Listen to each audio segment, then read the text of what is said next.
Gravando. Muito bom dia a quem está no Brasil, muito boa noite a quem está na China, muito bom qualquer coisa a quem está no meio do caminho entre os dois. Eu sou vice-presidente do Instituto AMSUR, que é um instituto, o nome completo é Instituto Sul-Americano para a Cooperação e o Desenvolvimento Estratégico de Políticas Públicas. O Instituto AMSUR vem trabalhando uma série de projetos, tanto seja na discussão de políticas públicas, pensando-as do ponto de vista estratégico, quanto da tentativa de compreensão do que se passa no Brasil e do que se passa no mundo com o rebatimento do Brasil. A gente tem uma série de projetos, um desses projetos são as Domingueiras AMSUR, talvez o mais conhecido deles, e com ele a gente tem feito discussões importantes sobre temas que são estruturantes para a conjuntura. Nós temos esta parceria que muito nos honra com o grupo de brasileiros na China, fundamentalmente Camélias do Leblon, mas, pelo que eu vi no patrocínio do nosso evento, a gente tem outras parcerias, e para nós é uma honra muito grande estar fazendo parte dessa parceria. Falou, Rodrigo, muito obrigado e um bom trabalho para nós.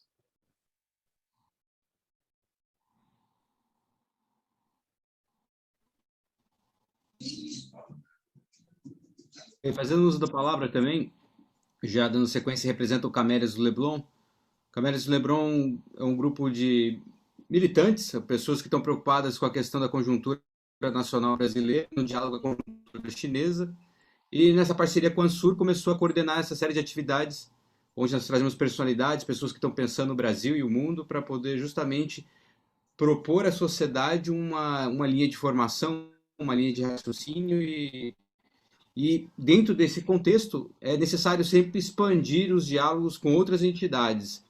Então, ultimamente nós fechamos uma parceria tanto com o Planejamento Estatal, que é um grupo que trabalha com a mídia com relação à China, focado em China, também com Jornalistas Livres, que é um grupo que trabalha com mídia livre dentro do Brasil, e mais recentemente com Caixa de Ferramentas, que é um grupo que trabalha especificamente com cursos de formação político na área de economia, na área de formação política, socialismo e tantas outras.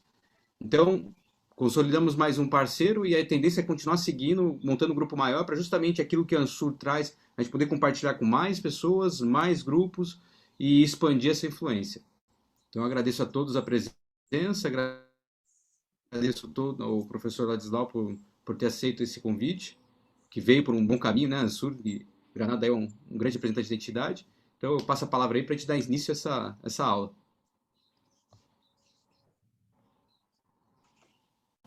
É comigo, é isso? É com o Márcio. O Márcio vai fazer uma pequena apresentação do currículo. Você está no mudo, Márcio.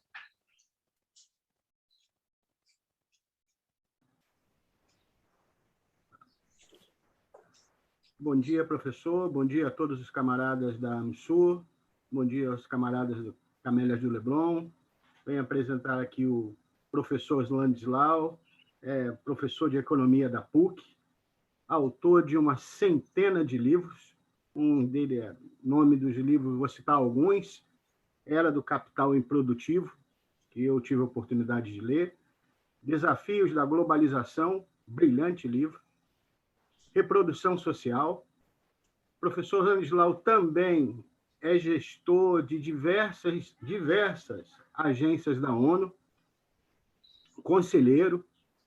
Bom, falar do professor é complicado, porque é muita coisa. É muita coisa, é uma lista infinita. Professor, o senhor seja bem-vindo. Todos aqui admiramos muito o vosso trabalho e espero que o senhor desfrute a companhia conosco aqui, tá? Entre meios e altos, né? Seja bem-vindo à nossa comunidade. Passo a palavra ao professor Ladislau. Bom dia. Primeira coisa, como é que estamos, Antônio Carlos, programados de horário? só para me situar aqui. Ô, Rodrigo. Não sou eu que estou na coordenação, Ladislau, mas a gente Está tem... no mudo, Bernardo. Não mais. Sim. Nós vamos até que hora, Rodrigo? A coordenação dos trabalhos aqui, quem tem é o Rodrigo, mas a gente tem trabalhado com falas da ordem de uns 30 minutos, né, por aí, que permita a gente conversar. Mas sem um controle rígido de tempo. O tempo é teu. Precisando 8 horas, fique à vontade. A gente gostaria só de deixar para o final um espaço para perguntas também. Perfeito. A gente vou basicamente abrir janelas, né? Passar ferramentas para vocês. Né? Eu estudei economia na Suíça com bons banqueiros, né? Na escola de Lausanne. E é interessante o seguinte, porque eu fiz economia política como opção da faculdade de Direito. O que sim é interessante, porque o direito estuda as regras sociais, né, que a gente organiza, e a economia estuda os mecanismos econômicos. Né? Lá, eles estudam junto os mecanismos e as regras que organizam esses mecanismos. Né? O que sim é interessante. Né? No Brasil, a gente tem o pessoal do direito que estuda as regras e o pessoal da economia que estuda os mecanismos, né? E as coisas bem separadas, o que nem sempre funciona. Né?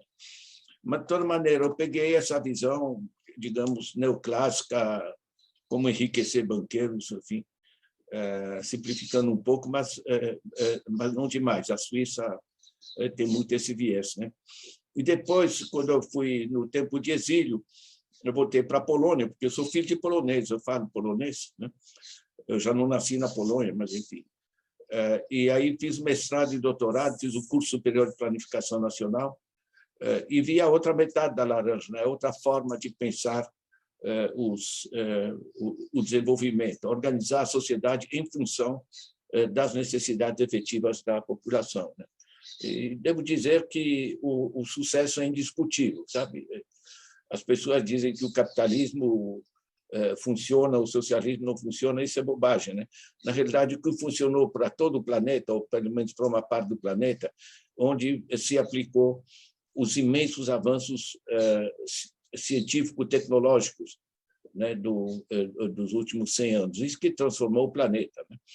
Né? Hoje, a Polônia é um país extremamente próspero, enfim, só ver o ritmo de desenvolvimento da China, ver a força que adquiriu a União Soviética. Né? A Rússia era um país de servos de agricultura praticamente sem indústria, né? E que se torna a potência mundial que se tornou rapidamente. Na realidade, são as tecnologias que estão transformando o mundo com diversos subsistemas de organização social. E meu convívio na Polônia socialista foi extremamente rico. Né? A quantidade de coisas inteligentes organizadas é impressionante. E depois eu fui na Universidade de Coimbra reorganizar aí o ensino da economia, que estava na pré-história. Depois fui trabalhar na África, acabei trabalhando 7 anos na África, organizando sistemas de planejamento, enfim, em diversos países, inclusive organizando propostas de desenvolvimento social para a província central de Gauteng, ali para o Nelson Mandela, enfim. E depois eu tive várias vezes na China, na Mongólia, em diversos países, aí basicamente trabalhando com sistemas financeiros ou sistemas de desenvolvimento local, né? É o que o pessoal da China me chamou mais para discutir essas dimensões, com essa dramática urbanização que a China vive, né? Isso gerou, digamos, muita discussão sobre desenvolvimento local, né? Além de reuniões também no quadro das Nações Unidas com o pessoal de Xangai sobre o futuro da metrópole, que deixa de ser apenas um dreno do interior do país e passa a fazer parte da rede de grandes centros mundiais, né? E o seu papel internacional. Enfim, isso para dar um pouco de referência. Eu sou hoje basicamente muito pragmático, né? Eu olho o sistema financeiro na China e é um exemplo, vale a pena estudar, porque a China funciona porque empurra o o dinheiro para onde seja produtivo, né? Com deslizes, como tem por toda parte, mas muito importante. Isso explica a dinâmica em grande parte da China, né? Eu olho a Finlândia e vejo como funciona o sistema educacional, é extremamente interessante. Eu olho o Canadá e vejo como funciona o sistema de saúde, certo? Público, gratuito, universal, e como funciona. Certo? É menos da metade do custo dos Estados Unidos, né? O Canadá está entre os primeiros a nível mundial de saúde, os Estados Unidos estão entre os últimos, né? Com saúde em grande parte privatizada. Enfim, isso para dizer que hoje, nos diversos subsistemas do desenvolvimento, né, nos diversos setores, temos avanços extremamente interessantes. Podemos pegar exemplo de organização da Dinamarca, de países nórdicos em geral. Aqui. É interessante. Né? O mundo está à procura de rumos, está à procura de novas construções. Né?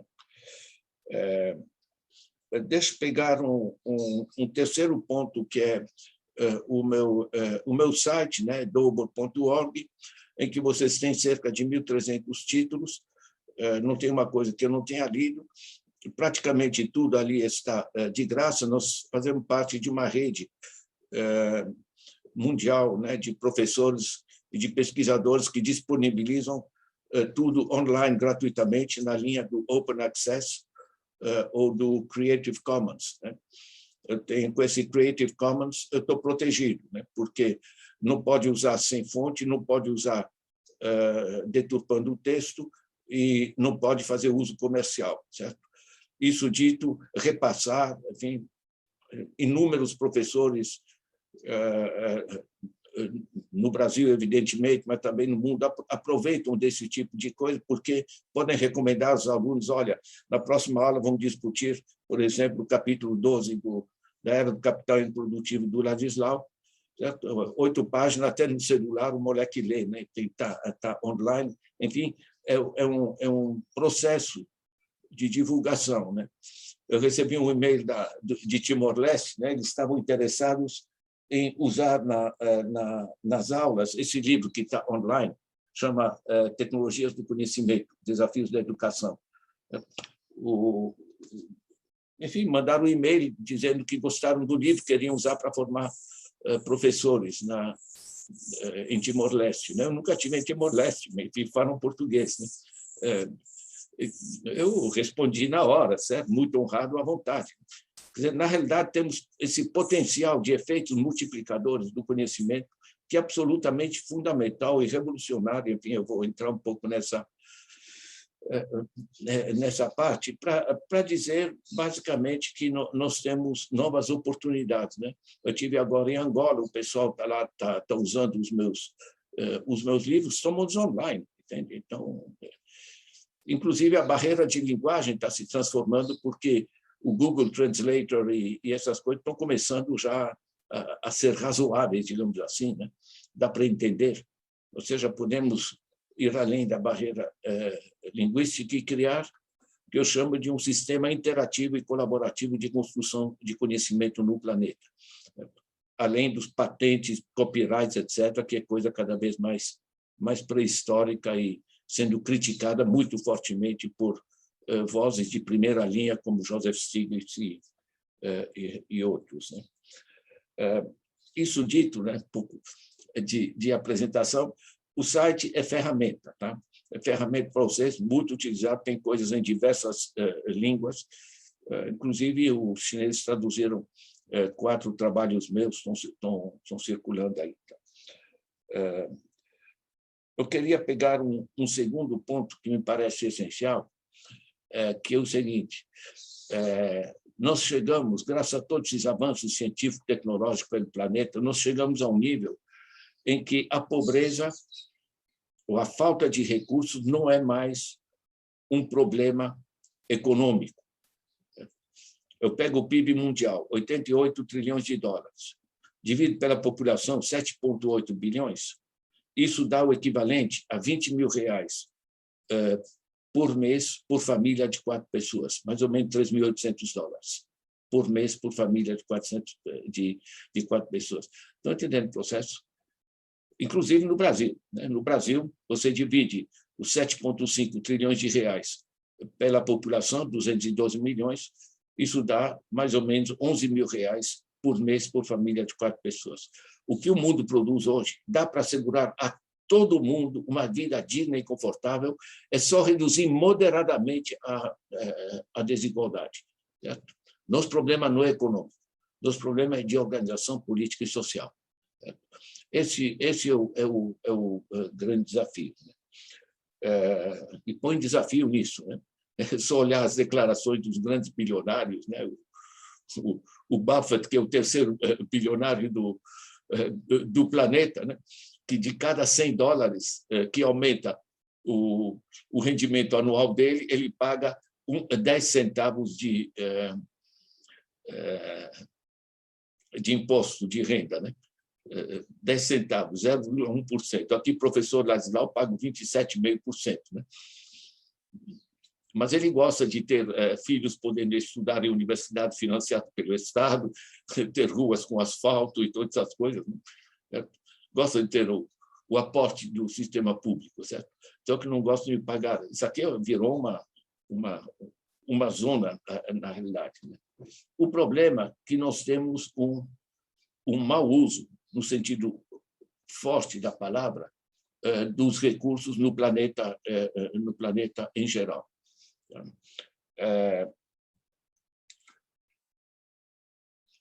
Temos os recursos, temos as tecnologias, temos os objetivos do desenvolvimento sustentável. A gente sabe que deve ser feito, 17 objetivos, 169 metas, 231 indicadores.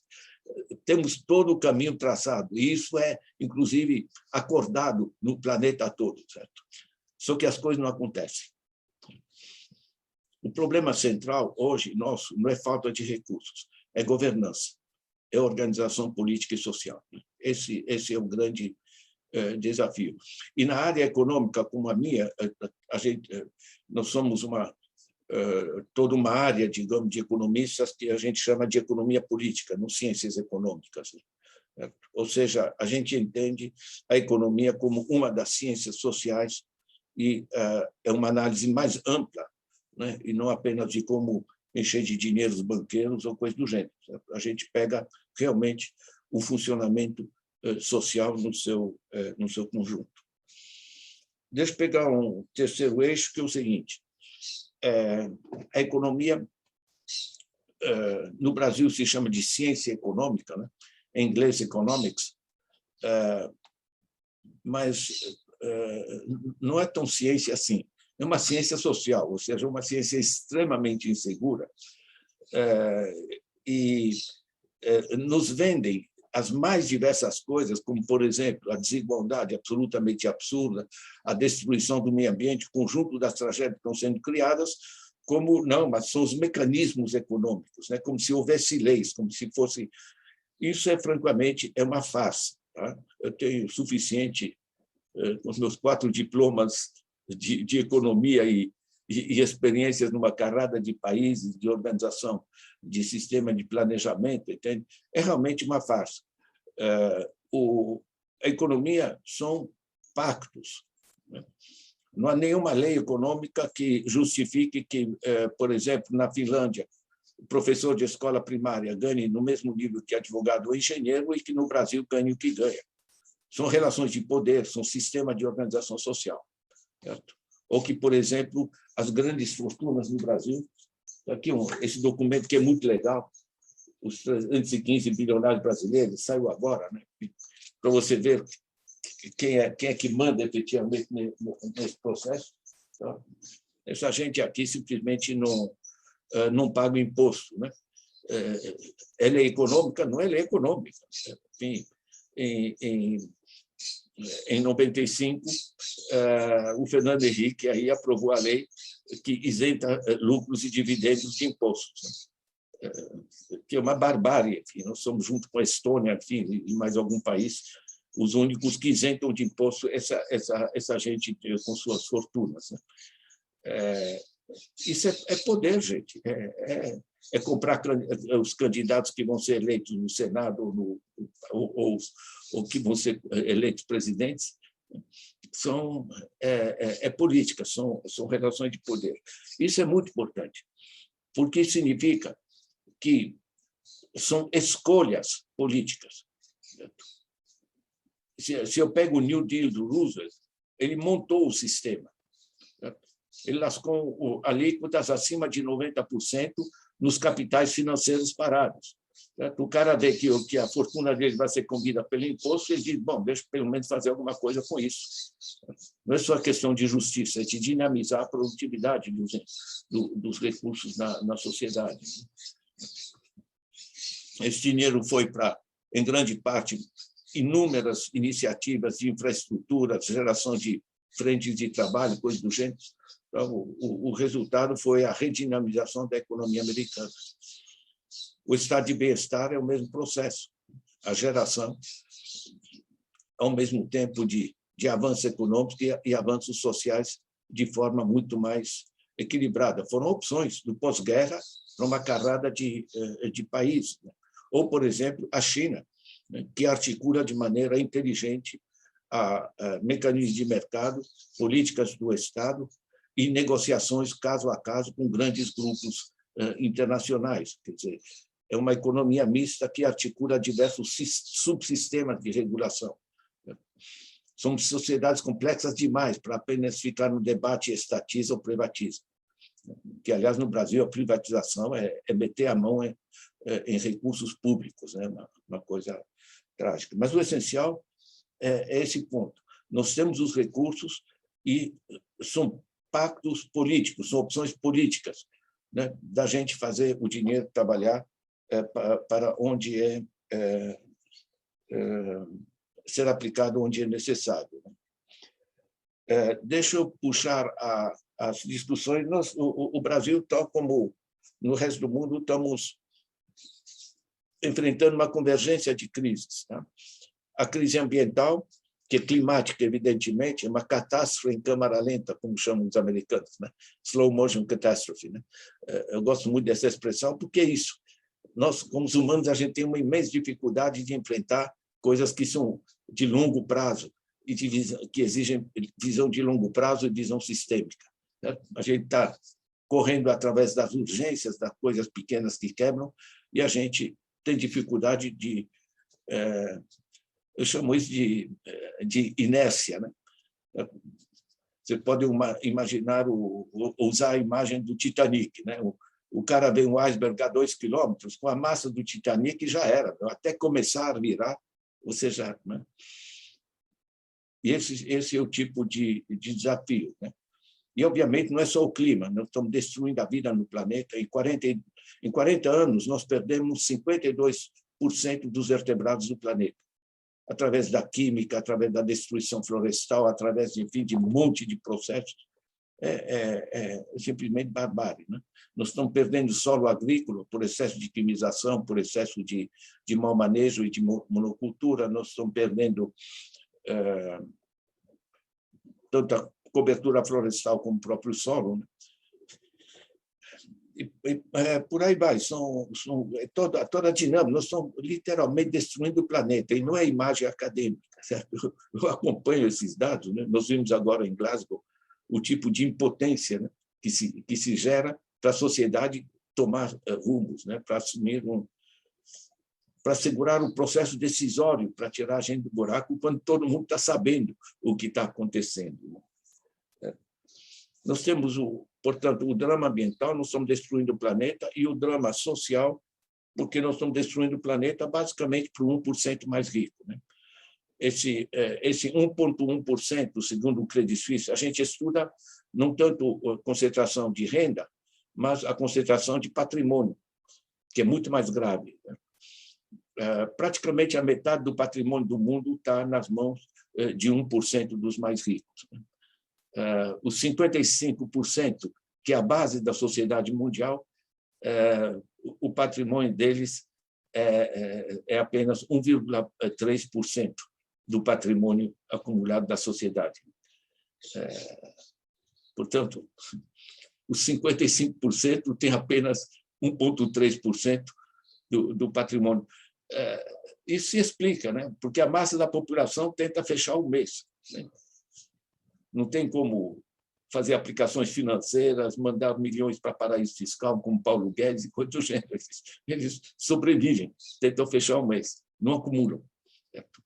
Agora, os caras que ganham milhões ao mês, e são muitos, certo?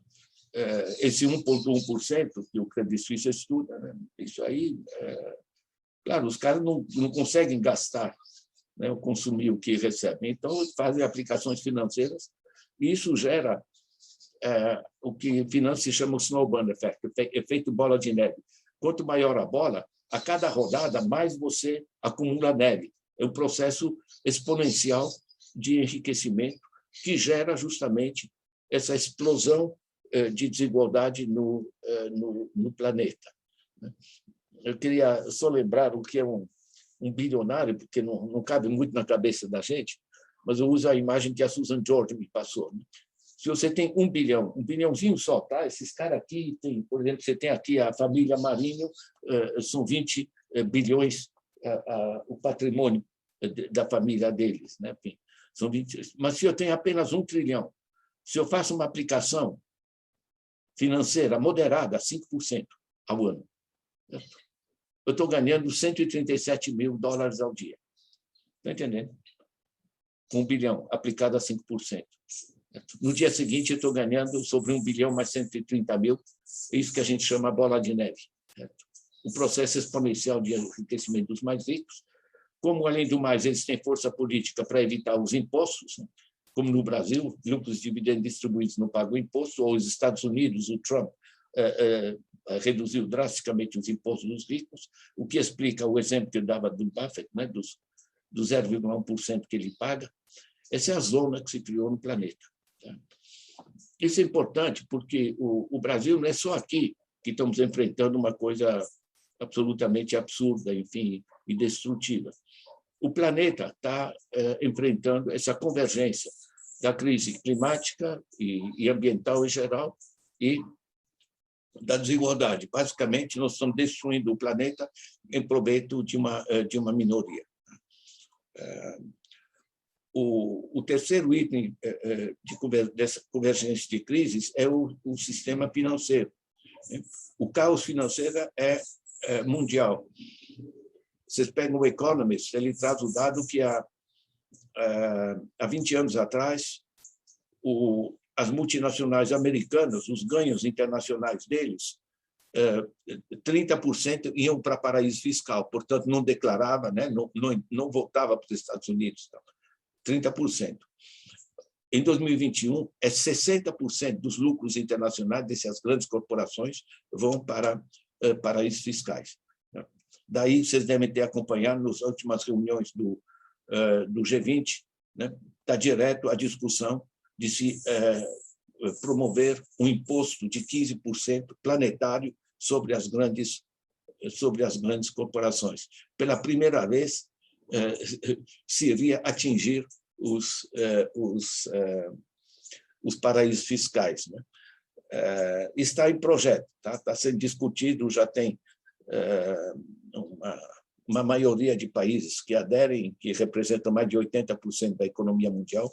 Vamos ver como vai andar, né? O básico é, até hoje, os paraísos fiscais.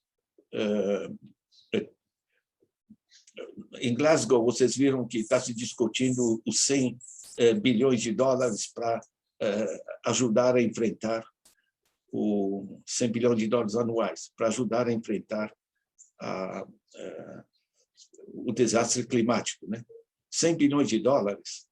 Se eu comparo com o que tem, uma cifra que a gente tem para 2012, de dinheiro em paraíso fiscal, em paraísos fiscais, nós temos mais de 20 trilhões, ou seja, o que tem em paraísos fiscais, o que tinha em 2012, hoje é muito mais, tá?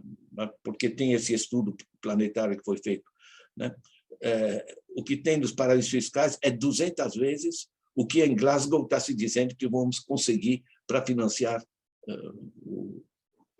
o drama climático. Estou entendendo as relações de grandeza. Isso aqui está uma zona, certo?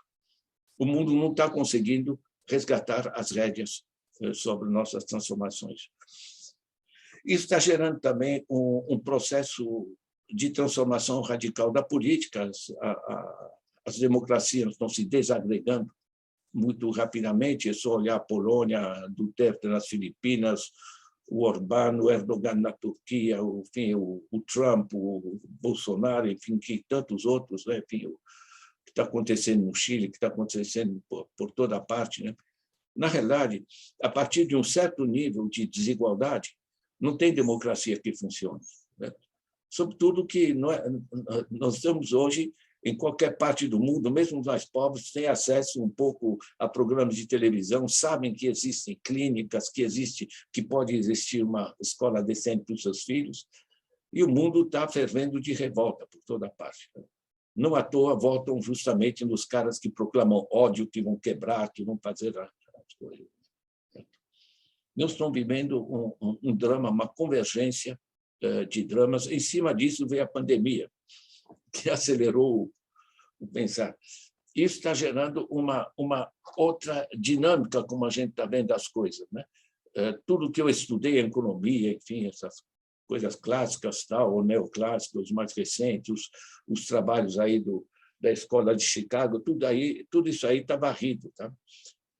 Porque a nova geração de pesquisadores, e vale a pena, porque são gente que escreve não para economista, escreve para gente que quer entender o que está acontecendo.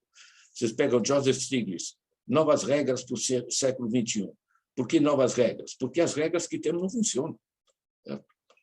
Isso é Joseph Stiglitz, Nobel de Economia, foi ex-assessor do Clinton, foi economista principal do Banco Mundial, né? É nesse nível. Você tem o Bauman aí, que fala do capitalismo parasitário, você tem o Marjorie Kelly e Ted Howard, né, que chamam o capitalismo extrativo. Na realidade, o sistema está mudando. Ou melhor, o sistema mudou. Está funcionando com regras diferentes. A gente chama de capitalismo, né? Mas ele se deslocou profundamente. O Thomas Piketty é uma leitura essencial nisso. Vocês podem pegar Thomas Piketty no meu site, tem resenhas de vários trabalhos dele, né? Como falei, são resenhas técnicas, né? Ideias-chave. Isso sempre ajuda. Mas o Piketty não precisava escrever 700 páginas para trazer o óbvio, né? É que o crescimento econômico do planeta, a produção efetiva de bens e serviços, é da ordem de 2,5% ao ano, né? Porque dá trabalho produzir, né? Agora, o rendimento de aplicações financeiras, que as pessoas no Brasil e nos Estados Unidos chamam de investimento, investment, né? Mas, na realidade, são aplicações financeiras, é só brincar com papéis, estão rendendo entre 7% e 9%.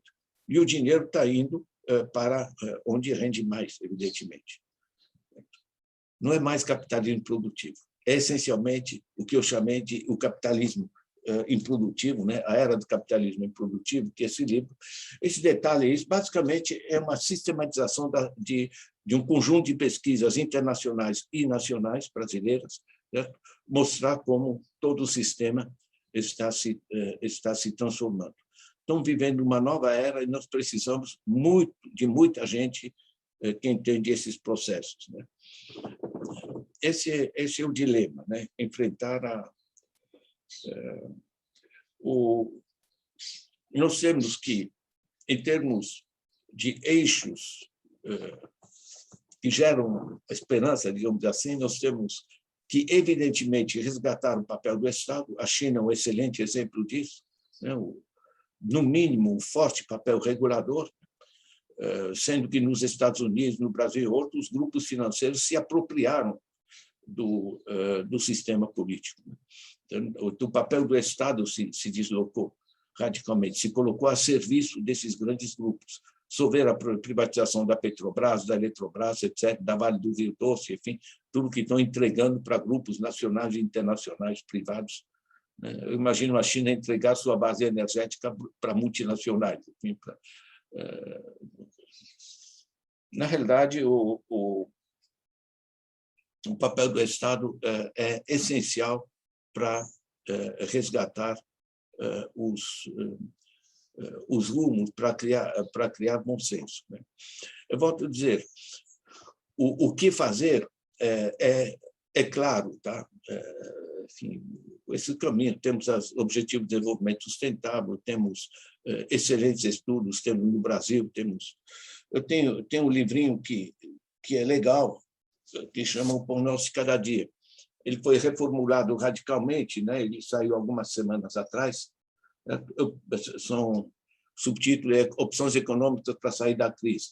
Eu pego 20 setores, tá? Ou seja, coisas concretas. Como é que repensar educação, saúde, indústria da transformação, construção, agricultura, pecuária, enfim, os 20 setores, porque eu trabalhei com isso, organizando Ministério de Planejamento, sistema de planejamento em vários países. Então, você tem que resolver a articulação dos diversos subsetores que compõem esse universo complexo que é uma economia moderna, certo? Portanto, papel do Estado nos eixos transformadores necessários, e 2, resgatar a força da economia do conhecimento, ou chamado também de sociedade do conhecimento. O que eu trago como visão geral e aproveitando um conjunto de pesquisas internacionais, né, é que nós estamos entrando na sociedade do conhecimento. Nós estamos vivendo uma revolução digital. A revolução digital, para mim, não é indústria 4.0, como falam os alemães, enfim, é uma revolução digital mesmo, de profundidade semelhante ao que foi a revolução industrial relativamente à era agrária, certo? A revolução industrial não acabou com a agricultura, mas o eixo estruturante passou a ser a indústria. Estudos de Karl Marx, socialização dos meios de produção, etc., etc. Essa revolução digital ela transforma radicalmente os processos, porque o dinheiro hoje é imaterial, certo? Ele circula na velocidade da luz pelo planeta todo. O dinheiro é global, o sistema financeiro é global, tá? E os governos são nacionais. Esse negócio simplesmente não funciona. Esse negócio se avolumou de um jeito. Peguem um fato simples. 3 empresas, BlackRock, State Street e Vanguard, que não sei se vocês ouviram falar, certo? Mas é quem manda, tá? Só essas 3 empresas, elas administram 19 trilhões de dólares de ativos. 19 trilhões de dólares. O PIB dos Estados Unidos é 21 trilhões. Estou entendendo a relação, estamos nesse nível. O orçamento do Biden, né, com dívida e tudo, para conseguir transformar ou resgatar os Estados Unidos, o orçamento do Biden é 6 trilhões. Né? Essas 3 empresas privadas manejam 3 vezes mais do que o orçamento dos Estados Unidos. Esse é o nível. Né? O sistema financeiro se apropriou dessas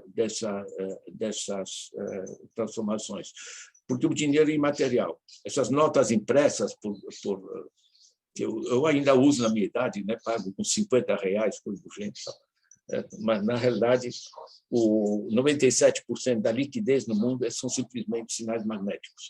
E sinais magnéticos rodam no planeta nos sistemas especulativos, chama High Frequency Trading, né?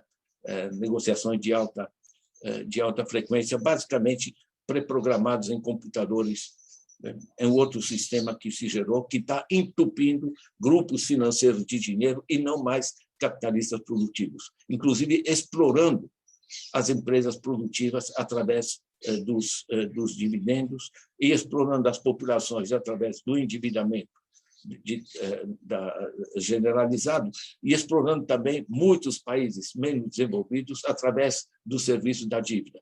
Peguem países como Angola e tantos outros que estão simplesmente trabalhando para pagar juros sobre dívidas acumuladas. Esse sistema simplesmente se desarticulou. Portanto, uma parte dessa revolução digital é que o dinheiro se torna imaterial e o controle dele se muda drasticamente. A outra parte é que o principal fator de produção é a tecnologia, é conhecimento. Certo? Se eu pego esse aparelhinho aqui, eu posso ter aqui 5% de trabalho físico e de matéria-prima. O valor disso aqui é conhecimento incorporado. Certo? E não é só porque é um celular. Qualquer pequeno agricultor hoje precisa de análise de solo, análise hídrica, acesso a sementes melhoradas, enfim, um conjunto de tecnologias. Está mudando. E o conhecimento, quando ele se torna o principal fator de produção, por que é tão importante? Porque o conhecimento, se eu passo o meu relógio para o granado, eu deixo de ter meu relógio. Certo? Agora, se eu passo uma ideia para ele, eu continuo com a ideia. Está entendendo? Quando você tem a pastoral da criança, que desenvolve aquelas tecnologias simples do soro para a criança, que está salvando inúmeras crianças no mundo, certo? Eles não patentearam, eles generalizaram o acesso. Certo? Ou seja, todo avanço científico, tecnológico, as ideias, as tecnologias podem ser generalizadas para todo o planeta sem gerar custos adicionais. É o que o Jeremy Rifkin chama a sociedade de custo marginal zero. Temos imensos potenciais de generalizar o bem-estar no planeta. Nós temos as riquezas no planeta para assegurar, com um pouco de redução da desigualdade, assegurar que todo mundo vive de maneira confortável. Né? Tanto no Brasil como no mundo em geral, nós estamos enfrentando uma necessidade de bom senso de organização política e social. Né? Deixa eu fechar com... gente, abrindo janelas, eu sei, é de maneira irresponsável em 30 minutos aí de coisa. Né? Mas recomendo muito esse livro aqui, tá? O Capitalismo se Desloca. É sobre todos esses novos rumos da economia do conhecimento. Né? Nós fizemos uma apresentação ali numa domingueira com o Granado, tempos atrás, desse livro. Granado, deixa eu te informar que ele foi selecionado um dos 5 melhores no Brasil, tá? Para o prêmio Jabuti. Para mim, isso aqui, no caso do futebol, é importante que o Corinthians seja campeão. Quem é vice não importa, certo?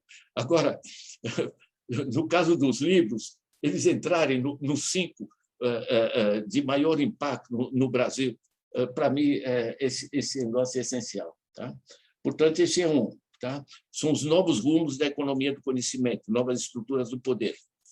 Isso aqui é, como eu mencionei, o estudo, setor por setor, como funciona cada setor e como pode ser reorganizado, é muito propositivo. E esse aqui é a base da transformação do sistema Era do Capital Improdutivo. Vejam bem que esse livro está online desde que nasceu, uns 4 anos atrás, e já está na 12ª reimpressão. Né? Continua vendendo. Quer dizer, achar que se tiver de graça as pessoas não vão comprar é uma idiotice. Inclusive porque são usos complementares. Certo? É muito mais fácil o professor dizer aos alunos: leiam o capítulo X, na próxima aula a gente discute, certo? Né? Ou uma pessoa que faz um artigo, puxa uma tabela, faz um copy-paste a partir de uma tabela do meu livro que está online e inclui no artigo dele. Certo? É construção colaborativa do conhecimento. Construção colaborativa e interativa de conhecimento, para mim, é um eixo de grande esperança. Certo? Porque como o conhecimento pode ser generalizado sem custos adicionais, isso abre perspectiva para uma sociedade muito mais equilibrada e democrática. Né? É isso, gente. Isso aí, colocando problemas sobre a mesa.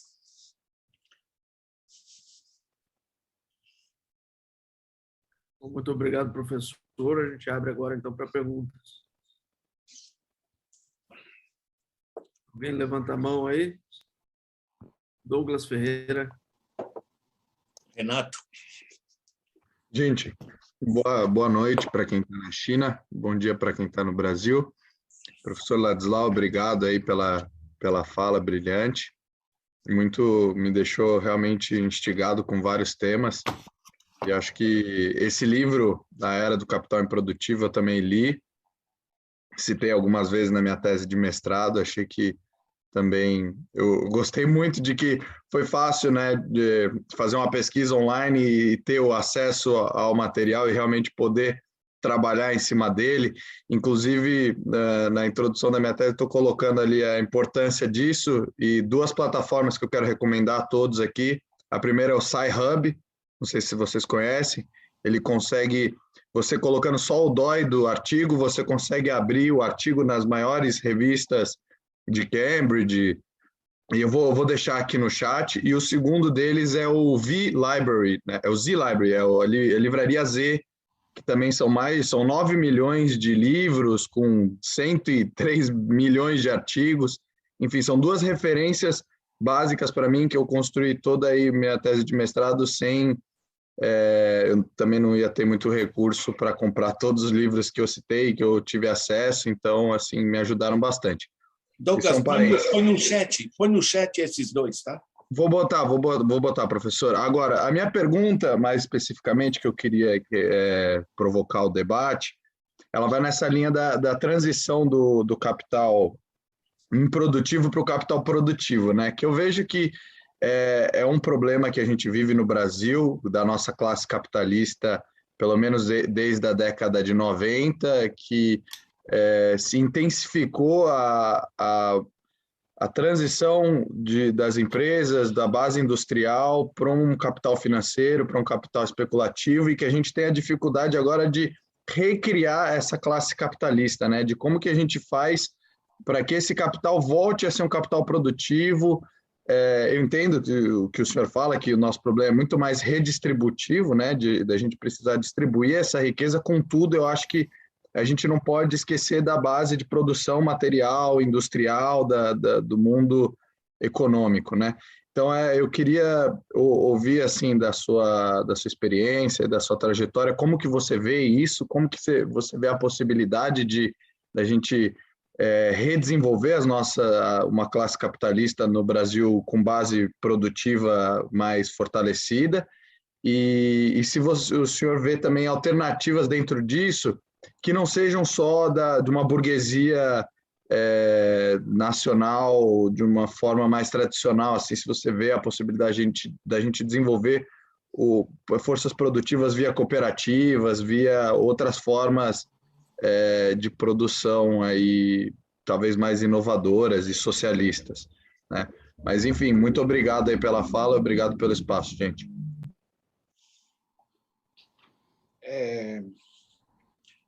Eu comento, Rodrigo. Ok. Olha, Douglas, é muito legal, tá? Eu fico feliz com essas leituras. Tornar o capital produtivo é vital, tá? Agora, tem uma dimensão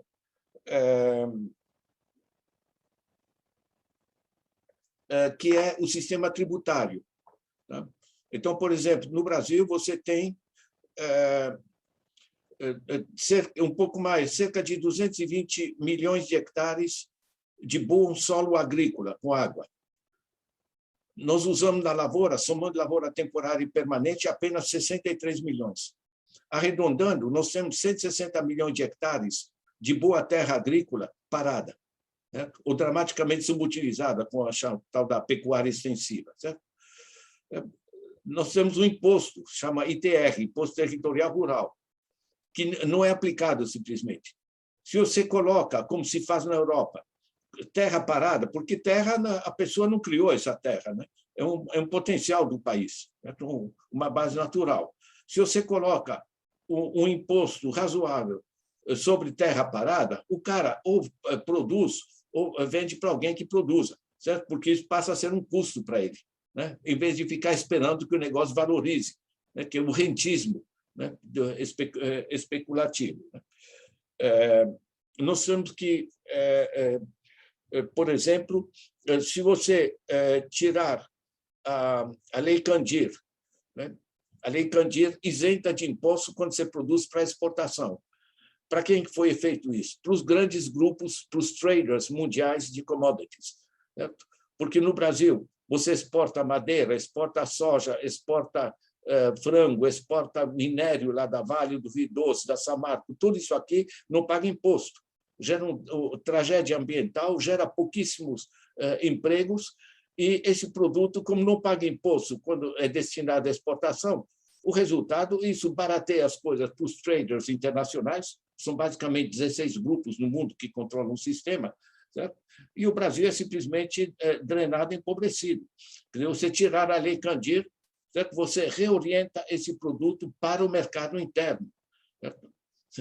Temos essa explosão de preços de alimentos no Brasil, porque simplesmente, com o dólar lá em cima e com a Lei Candir, sai muito mais lucrativo vender para o exterior, entregar nas mãos dos grandes grupos como BlackRock, Glencore, etc., né? Inclusive exportar petróleo, né? Para reimportar depois o coisa que é surrealista, né? Então, na realidade, tem uma dimensão de você acabar com a Lei Candir, acabar com a isenção de imposto de lucros e dividendos, enfim, para empurrar o capital para ser produtivo. Certo? Por que nós tínhamos, digamos, a indústria ocupava cerca de 20% do PIB, hoje está em menos de 12% do PIB? Porque rende muito mais você fazer aplicação financeira do que você investir na produção. Certo? É tão simples assim, né? Então, isso é organização econômica, né? E tem uma dimensão muito importante, que é o seguinte, Douglas, é que não é só indústria. Tá? Indústria tem papel diminuto. Os Estados Unidos são uma grande potência industrial, mas o operariado dos Estados Unidos, gente que trabalha com máquina, é apenas 5% da população ativa. Tá? Para onde é que estão indo as atividades? E vocês vão ter isso em detalhe nesse Pão Nosso Cada Dia. Tá? Os empregos e atividades estão indo para o conjunto do que a gente chama de políticas sociais. Pega o seguinte, ordem de grandeza, tá? O bem-estar das famílias, que é disso que se trata, né, como objetivo, o bem-estar das famílias, 60% é dinheiro no bolso, bem-estar econômico, tá? Pagar o aluguel, compra no supermercado, etc. Os outros 40% é acesso a bens de consumo coletivo. É só olhar na China, é só olhar, enfim, na Europa, na Suécia, por tantos países, Canadá, etc. Né? O que é bem de consumo coletivo? Você faz compra no supermercado, mas você precisa de segurança. Você precisa de segurança, mas você não compra a delegacia. Você não compra a escola, você não compra o hospital, você não compra a rua asfaltada, você não compra o rio limpo, você não compra o parque no teu bairro. Né? Então, na realidade, os outros 40% do bem-estar é consumo coletivo, que a gente chama também de salário indireto. Né? O canadense tem um salário menor que o americano, certo? Mas o canadense tem a segurança e a tranquilidade que o filho dele tem creche, que vai ter escola, que vai ter universidade, que vai ter médico, que vai ter a água limpa. Né? Eu lembro em Toronto, eu via a plaquinha na beira do lago ali, qualquer sujeira deixada ali na água, a multa é $5.000. Entende? O pessoal anda limpinho ali. Eu lembro que eu tinha uma casa de praia em Itanhaém, né? Eu fui dar bronca numa madame que estava lá, que tinha largado umas porcarias ali na praia, né? Eu disse, olha, as nossas crianças brincam aqui, como é que você suja a praia? Ela olhou para mim indignada, aqui não tem prefeitura? Sabe o que é? Madame que, desde pequenininha, tinha empregada para limpar a bunda dela, né? Enfim, e acha depois que tem prefeitura para limpar as porcarias que ela faz. Quer dizer, tem uma dimensão, digamos, de cultura, né? a se criar. Mas o essencial é que, onde funciona, pega os países nórdicos, pega o Canadá, pega a China, pega a Coreia do Sul, Vietnã, uma série deles, a parte pública é muito importante, né? E é muito produtivo. No Brasil se chama de gasto, né? No resto do mundo se chama de investimento. Investimento em saúde, educação, cultura, lazer, segurança, enfim, esse conjunto de coisas. Né? Lendo esse livro, Pão Nosso Cada Dia, vai ficar claro para vocês. Né? As alternativas de produção, cooperativas, etc., em particular, deixa eu te sugerir uma experiência que eu vivi na Polônia. Eu passei 2 semanas no oeste da Polônia, Polônia socialista, né? Com minha mulher, a gente passou ali numa região de pequenos agricultores. A Polônia não socializou a terra. cada família agricultora tem sua terra, ela produz o que quer, enfim, é dela. Agora, na cidade da região, eles criaram um núcleo de serviço de apoio ao pequeno agricultor. Então, por exemplo, pequeno agricultor tem meia dúzia de vacas, só que ele tem que perder meio-dia todo dia, porque o leite estraga, tem que levar lá para a cidade. Então, esse núcleo de apoio ele tem uma caminhonete refrigerada que toda madrugada passa nas porteiras das fazendas, pesa o leite que está ali no bujão, coloca o vazio, deixa uma notinha que o cara tem direito a tantos litros, e isso vai para transformar em manteiga e queijo, etc., na cidade. Certo? Você tem ali o aluguel de máquina. Um pequeno agricultor não vai comprar uma colheitadeira que vai usar uma semana por ano, certo? Mas ele tem acesso. E como tem um maquinário para todo mundo, e todo mundo pega, né, se escalona as coisas, certo? O resultado é que compensa ter um mecânico em permanência para fazer manutenção. E compensa ter um agrônomo em permanência para dar assessoria aos camponeses, coisa que individualmente cada pequeno agricultor não tem. E tem informação sobre comercialização primária, para o cara não cair na mão do atravessador. Está entendendo? Ou seja, na realidade, você cria, não necessariamente cooperativas em vez de propriedade privada empresarial, que eu acho que pequeno agricultor, pequeno produtor de qualquer bugiganga privado, tudo bem. Certo? Agora, os serviços de apoio, certo? Obviamente, sistemas financeiros, que a gente chama de finanças de proximidade, né? Certo? Aquele financiamento mesmo, fomento financeiro, né? Como fazia o Banco Nordeste no Brasil, por exemplo, para todo o Nordeste. Né? Todo esse. Então, na realidade, esses serviços comerciais, financeiros, técnicos, etc., tornaram a Polônia, de pequenos agricultores, extremamente produtiva. É uma coisa absolutamente impressionante. Né? Eu estou dando esse exemplo porque, na realidade, nós temos que articular os diversos subsistemas. Né? Não basta só pensar, e eu discuti isso muito com o Paul Singer, na época, né, que eu ajudei ali a montar uma série de coisas, a gente fazia muita dobradinha, né, sobre essas discussões da economia solidária. Né? Faz parte, tá? Mas, em particular, nós temos que controlar os gigantes financeiros, porque eles estão simplesmente drenando os recursos, metendo isso em paraísos fiscais, gerando o drama planetário em termos ambientais, em termos sociais. Isso aqui está chegando no limite explosivo no planeta. Né? A economia tem que ser útil para a sociedade.